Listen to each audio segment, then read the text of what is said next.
Welcome to my channel. This is a space for relaxing stories, calming background noise, and quiet moments to just breathe, whether you're studying, working, or winding down.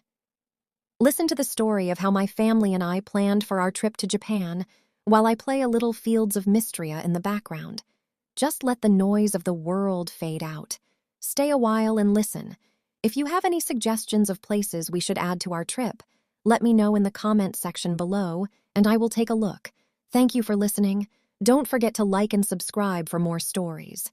Whenever you're ready, another story will be waiting. Day 1. Flights, time zones, and big decisions. Planning officially began on a warm September afternoon, months before March 26th. It didn't feel real. Cagney sat at the head of the table, laptop open, passport beside her like a badge of authority. Flights were her territory, and she took it seriously. JFK was typed in with confidence. Tokyo, Haneda Airport, locked in after careful comparison. Charlie hovered nearby, excited but visibly anxious. "Are we sure Haneda is better than Narita?" she asked for the third time, chewing on a pen. She kept imagining missed connections, lost luggage, and having to sleep on airport floors. Rose, already seated with a notebook, calmly wrote down times and dates, her neat handwriting grounding the chaos. When Cagney announced they'd leave JFK on March 26th and arrive in Tokyo on March 27th, there was a pause. Then Charlie groaned. "We lose a whole day." Rose nodded, serious. "We gain it in experience," she said, underlining the date. The frustration peaked when they realized jet lag would hit hard. After some tense silence and frantic Googling, Cagney made the call.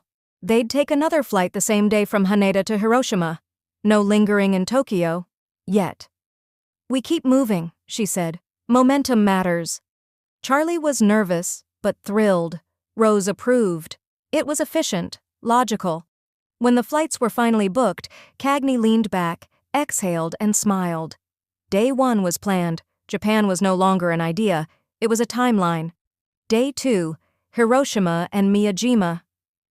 A week later, planning day 2 was quieter, heavier. Hiroshima demanded respect, and Rose set the tone immediately. She'd already researched the Peace Memorial Park, the atomic bomb dome, and museum hours. "This day should be intentional," she said, sliding printed pages across the table. Charlie's excitement softened into concern. "Is it too heavy for the first full day?" she asked gently. Cagney listened, then nodded. "We'll balance it." They planned the morning at the Peace Memorial Park, walking slowly, allowing space for reflection. Rose insisted on time. No rushing. Cagney agreed, adjusting their schedule carefully. Charlie suggested they journal or sit quietly afterward, an idea that surprised them both. Then came the turning point. Charlie, scrolling aimlessly, suddenly gasped. "Miyajima Island, the floating torii gate." Rose looked it up, eyes lighting despite herself. Cagney calculated ferries and timing. That was the shift. Afternoon on Miyajima, fresh air, deer wandering freely, the sea opening things back up after the weight of the morning. It felt right. Necessary. Cagney the foodie determined to try all the local specialties, even the eel. Unagi. Charlie jumped right on board, wanting to try the maple leaf things. They changed the plans slightly, extending their Hiroshima stay by hours. No one argued. For the first time, adjusting the itinerary felt like wisdom, not failure. Planning day 3 was the most chaotic and the most human. Trains sprawled across the screen in confusing lines. Hiroshima to Uji, Uji to Osaka, Osaka to Kyoto. Charlie's excitement returned full force, mixed with worry. What if we miss a train? What if we're exhausted? Rose caught an issue first. "This doesn't work," she said quietly, pointing to the timing. "Too rushed, too tight, no room to exist." Tension rose. Cagney frowned at the screen, recalculating. After a long pause, she made the call. Osaka would move to later in the trip. Day 3 would flow from Hiroshima to Uji, matcha, calm streets, then on to Kyoto only. Charlie relaxed instantly. Rose nodded in approval. "That's better," Rose said. "We don't need to conquer everything." They added one more surprise. Charlie's idea again. A traditional tea experience in Uji. Something small, something joyful. When they finished, the plan finally breathed. 3 days fully shaped, flights locked, flexibility embraced. Japan was still months away, but already they were traveling together. By planning day 4, the excitement had shifted from where they were going to how they'd move through Japan. Cagney opened a fresh spreadsheet titled Trains in all caps. This was serious territory. "The JR Pass," she announced, "is either our best friend or a very expensive mistake." Charlie leaned in, excited but already worried. "What if we buy it and don't use it enough?" Rose, calm as ever, had already done the math. She quietly slid her notebook forward. Kyoto to Hakone, Hakone to Tokyo, long distance, high speed. "It makes sense," she said simply. They reviewed pricing carefully, converting yen to dollars, wincing slightly at the upfront cost. The frustration crept in. Japan wasn't cheap, but the thrill of the bullet train erased some of that sting. Charlie pulled up videos of the Shinkansen gliding past Mount Fuji, eyes wide. Okay, that alone is worth it. Day 4's plan solidified. Activate the JR Pass in Kyoto, ride the bullet train to Hakone for a scenic overnight stay, then continue on to Tokyo. Cagney double-checked activation windows and validity days, making sure not a single yen would be wasted. When she finally nodded, Rose wrote JR Pass, approved in bold letters. Day 5 planning felt like a collective exhale. Hakone was about rest and scenery. They envisioned waking to mountain air, possibly catching a glimpse of Mount Fuji if luck was on their side. Rose researched the Hakone round course, carefully prioritizing what felt meaningful instead of rushing everything. A lake cruise, a short ropeway ride, time to sit. Charlie loved the idea of an onsen, but worried about rules and etiquette. Cagney printed guidelines. "We'll be respectful," she said. "We'll be fine." Of course, Cagney chimed in that she must have the black eggs. This day was intentionally lighter. No pressure, no ticking clock. After the intensity of cities, Hakone would reset them before Tokyo swallowed them whole. Planning day 6 felt like opening a door they'd been holding shut on purpose. Tokyo. Charlie took the lead here, excitement bubbling over into nervous energy. Shibuya Crossing was first on her list, non-negotiable. "We have to stand there and just watch it," she said. "At least once." Rose balanced it out. "Shibuya, yes, but also Meiji Shrine. We need contrast." Cagney focused on logistics, neighborhoods grouped efficiently, train lines mapped, walking distances calculated. They planned a full Tokyo immersion. Shibuya in the morning, Harajuku streets buzzing with color by midday, and Meiji's quiet forest paths to reset. The evening would bring Shinjuku, neon lights, skyline views, maybe a quiet dinner tucked away from the crowds. Charlie worried aloud about crowds and getting lost. Rose reassured her with color-coded maps and the family tie-dye t-shirts. We would never get lost. Cagney saved everything offline. Tokyo was big, overwhelming, but now it was planned.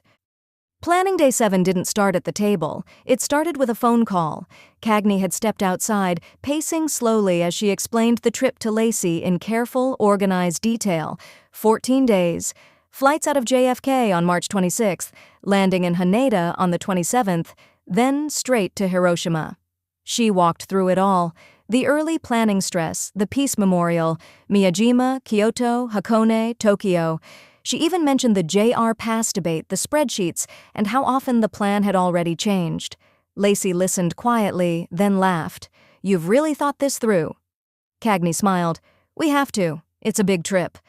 There was a pause, just long enough to feel intentional. "Can I ask you something?" Lacey said. "Would it be completely crazy if I came with you?" When Cagney brought it up later with Charlie and Rose, the reactions were immediate and different. Charlie lit up. Excitement, fighting, relief. Rose hesitated, already running logistics in her head. No one said no, but the plan needed adjusting. That's when Lacey offered her idea. Once they reached Hiroshima, instead of taking the train to Uji, like originally planned, she'd rent a car.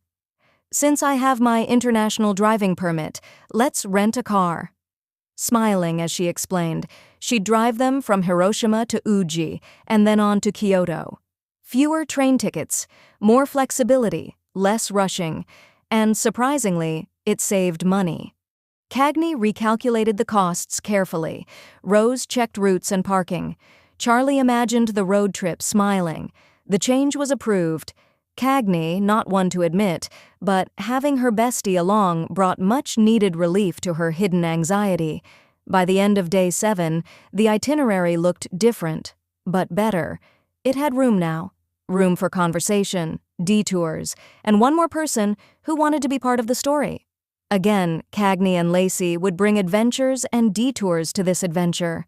The plan had shifted again, and somehow it still fit. With Lacey officially joining, planning day 8 was all about one deceptively simple question.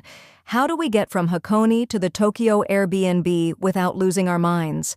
Cagney had the train routes up immediately: romance car, local lines, transfers. She read them out loud like instructions from a manual. Charlie's excitement wobbled into worry. What if we miss a connection with all our luggage? Rose stayed focused, comparing routes calmly.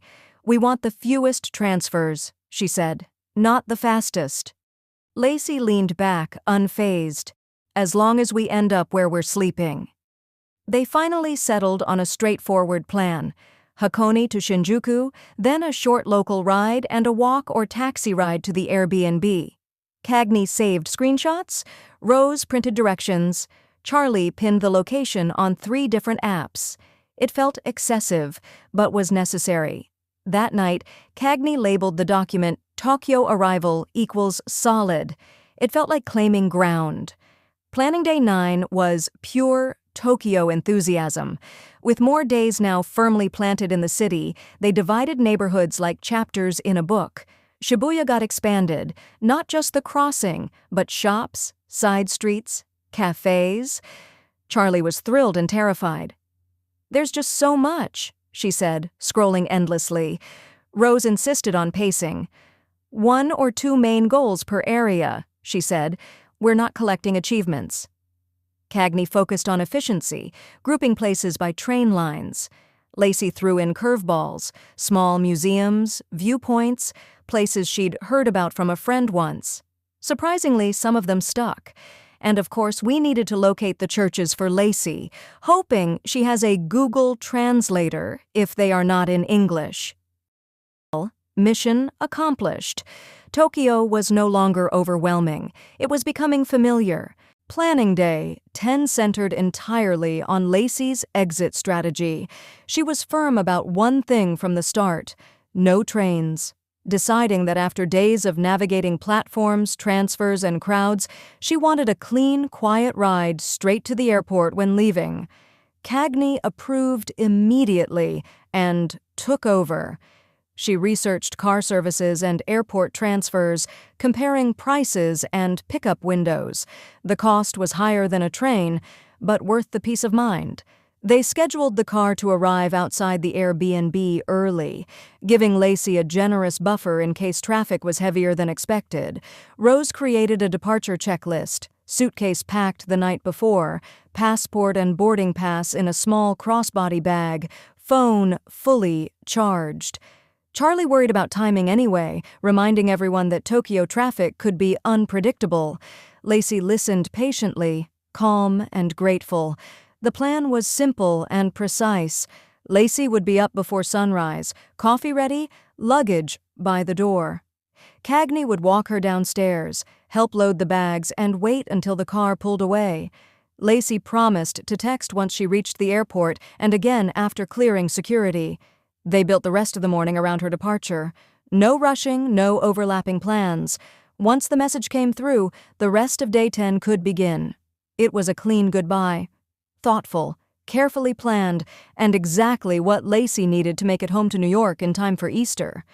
After Lacey's departure, planning day 11 became less about logistics and more about emotional recalibration. The apartment felt quieter, the energy slightly off-kilter, like a song missing a harmony. It wasn't bad, just different. The three of them needed a reset. They agreed on an intentionally gentle start. No alarms, no early trains. Just sleeping in until their bodies decided otherwise. Coffee from somewhere close, ideally within stumbling distance. Rose framed it as a low-stakes morning, which everyone immediately agreed sounded perfect. By late morning, they regrouped at the table, mugs in hand, sunlight creeping across the floor. Rose suggested something light and playful. Nothing overwhelming, nothing that required too much thinking. A palate cleanser kind of day. Charlie didn't even pause. The Pokémon Center. Cagney laughed instantly, shaking her head. Of course it is. The mood lifted almost immediately. They pulled out their phones and laptops, comparing locations, transit lines, and walking distances. Efficiency won out. They chose the Pokémon Center that required the fewest transfers and the least backtracking. Charlie was already deep in imagination mode, talking about plushies, regional exclusives, and things she definitely wasn't going to buy, but absolutely would. Rose played it cool, claiming she was just going to look, while quietly jotting down items she wanted to check for. Cagney, meanwhile, was thinking 3 steps ahead. She eyed the luggage in the corner and nodded to herself. "This," she said, tapping the side of a suitcase, "is exactly why we planned for an extra one." That sealed it. Before bed, they updated the shared checklist, adding one final line in all caps. Buy suitcase reset accomplished. Planning day 12 went vertical, literally and figuratively. The discussion opened with a deceptively simple question: Tokyo Skytree or Tokyo Tower? Within minutes, it turned into a full debate. Charlie predictably wanted both. "We're already here," she argued. "It feels wrong not to." Rose leaned toward Skytree, citing the modern design and sheer height. "If we're going to look at the city from above," she said, "I want the biggest view possible." Cagney brought the conversation back to reality, pulling up ticket prices, time slots, and crowd flow. She compared peak hours, sunset timing, and how long it realistically takes to get from one landmark to the other without sprinting through stations. Eventually, the plan clicked into place. Skytree during the day, when visibility was best and the city stretched endlessly in every direction. Tokyo Tower in the evening, when the lights came on and the structure glowed warm and iconic against the darkening skyline. Ambitious? Yes. Impossible? No. They built the day carefully, grouping nearby food options, marking rest spots, and deliberately padding the schedule. Extra time for photos, extra time for sitting quietly, and just watching the city breathe. No rushing the skyline. This was a day meant to be felt as much as seen. By the end of the session, they all sat back, satisfied. It was a big day, but the good kind of big. Planning day 13 was pure chaos in the best way. This was Charlie's moment. The viral food lists came out immediately, tabs multiplying like rabbits. She was buzzing with excitement and just a little stressed about how anyone was supposed to eat that much in one day. Fluffy pancakes, strawberry cream sandwiches, perfectly folded egg sandos, convenience store desserts, limited edition snacks they might never see again. Rose acted as the voice of reason, reminding everyone that stomachs have limits and joy requires pacing. "We don't need to eat everything before noon," she said gently, sliding a few items to the afternoon column. Cagney turned the chaos into order, mapping clusters of food spots so they wouldn't zigzag across the city chasing internet fame. She was visibly pleased with the list as it took shape. This day spoke to her soul. Food, minimal transit stress, and wandering built in? Ideal. They planned it intentionally loose, no strict timelines, just neighborhoods to explore, shops to wander into, and space to follow cravings wherever they led. This was also the designated gift-buying day, the one meant to justify the extra suitcase. "Snacks don't count as souvenirs," Charlie declared confidently. Rose didn't even look up. "They absolutely do." No one disagreed. By the end of planning day 13, the trip felt complete. Not just scheduled, but balanced. Big moments, small joys, and plenty of room for the unexpected. Exactly how they wanted it.